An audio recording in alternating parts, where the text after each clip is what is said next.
Est-ce que la bourse est un casino ou le miroir le plus brutal de votre propre psychologie? C'est fascinant quand on y pense. Nous nous croyons rationnels. Nous pensons être des créatures de logique, héritières des Lumières. Mais mettez un graphique boursier qui chute de 10% devant un être humain, et soudain, retour à l'âge de pierre, l'amygdale s'active, le cortisol grimpe, c'est la panique. En psychologie comportementale, Daniel Kahneman a théorisé cela par l'aversion à la perte. Nous sommes câblés pour survivre, pas pour optimiser un portefeuille sur 20 ans.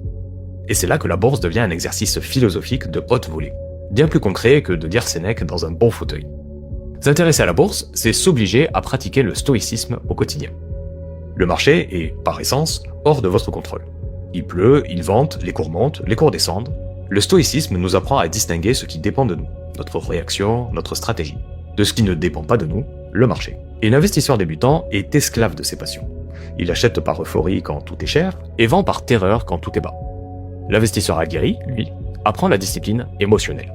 Il apprend à regarder le chaos du monde avec distance et froideur. La bourse vous force à confronter votre rapport au temps et à la patience dans une société de l'immédiateté. Elle vous met face à vos biais cognitifs, votre ego et votre arrogance. Finalement, comprendre les marchés, c'est surtout un voyage pour se comprendre soi-même et dompter cette petite voix intérieure qui crie à la moindre incertitude.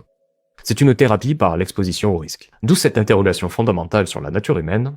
Pensez-vous que la sagesse consiste à éliminer tout risque de sa vie pour avoir la paix? Ou au contraire, à s'exposer au risque pour apprendre à le dompter? Dites-moi votre avis en commentaire.